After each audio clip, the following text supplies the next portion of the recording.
Hey everybody, my name is Zeb Wright, and I'm about to learn you some physics.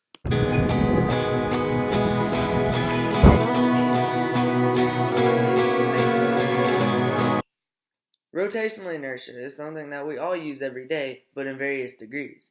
Today I'm going to give you some extreme cases on when rotational inertia is used, and then I'm going to be presenting you with how it is used and what three axes the human body rotates around. First, the human body rotates around three main axes. The first one is the longitudinal axis, which goes from the head to the feet. The second axis is called the transverse axis, which goes from side to side. And then the last axis is the medial axis, which goes front to back. Now that we know about the axes and which ones the human body rotates around, I'm going to explain what rotational inertia is. Rotational inertia can be defined as the difficulty it is to change the rotational velocity of an individual object around its given rotational axis. An example in this can be found in a pen. This particular pen starts in a very narrow end and then just gets bigger as it goes along. When I hold it down here, it's a lot more difficult to begin to rotate this pen. But when I hold it closer to the center or closer to the more massive end, it's a lot easier to rotate. Day 2. Using the definition that was brought up earlier, this means that it would have more rotational inertia when it's held at this end, because it would take more opposite force to stop the swinging pen than when it was held right here. When it's held right here, it'll be much easier to stop the pen when it's rotated, meaning it has less inertia when it's held closer to the massive end. Now that we understand the basics of rotational inertia and which axes the human body rotates around, let's get into some more fun physics. The first flip that I want to go over is the side flip, which looks like this. Let's slow that down a bit.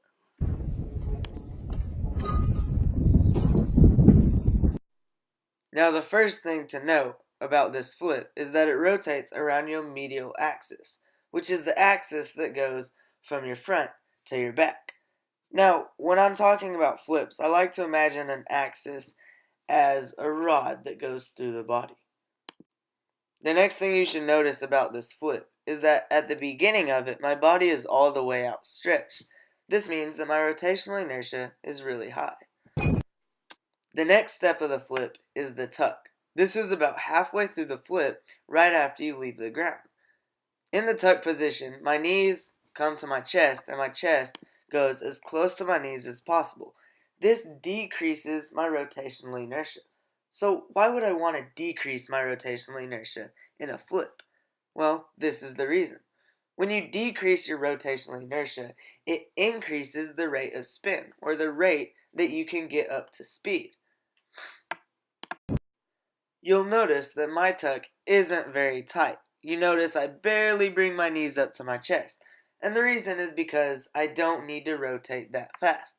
If I was doing a side flip on the ground, I would need to rotate fast because I would come into the contact with ground soon.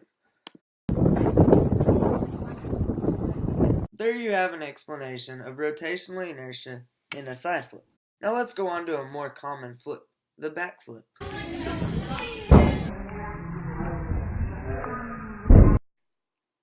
The more common backflip is a flip that rotates around the transverse axis, which is the axis that goes through your body from one arm to another. It has many of the same principles as a side flip. The first one being, when he jumps, his body is all the way extended, increasing his rotational inertia. He then brings his body into a very tight tuck, decreasing his rotational inertia and increasing his rate of spin. So to sum things up, there's many different types of flips that people do, and they all mostly rotate around these three axes: the longitudinal axis, the medial axis, and the transverse axis. During the flip that the person is doing, when they tuck, that decreases the rotational inertia, which increases their rate of spin. In other words, to make a human being spin faster, you want to bring all the mass that is outside of the axis and bring it as close to the axis as possible. And this is how many gymnasts are able to do 2 or 3 flips before they hit the ground, the spring floor, or the trampoline. My name is Zeb Wright, and as always, hope you learned something on how the world works.